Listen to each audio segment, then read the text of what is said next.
Shu 2004 akalarim bilan PUBG o'ynayapmiz. Bir payt PUBG boshlab oldik. Bittasini akkauntiga hayron qoldim to'g'risi. 76 level bo'lib turib o'ynashni bilmaydi. O'ta qiyin, juda ham qiynalib o'ynayapti. Bir payt bootcamp o'ynayapmiz, men o'lib ketdim. Yana bitta sherigimiz o'lib ketdi. 2 kishi qoldi komandamizdan. Bittasi ikkinchisiga gapiryapti. O'q ber, menga o'q kerak, yumpini o'q kerak desa, haligi yana bitta sherigi borib turib, oranjga o'q tashlab beryapti.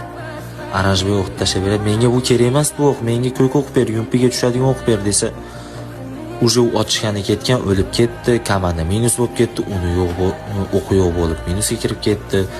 Akorochi padborda gaplashib turibmiz. Nimaga men sendan ko'k patronli o'q so'raganimda sen menga VSS ga tushadigan, pistoletlarga tushadigan o'q berding deb gapirsa, uzr oshna, endi biz 2009-yil bizni paytimizda yumpiga ham, P90larga ham oranjli o'q tushardi deb aytdi. O'ylayapsan, qanaqa? Вообще ta'sirli-da u. O'ylaylar bir pasda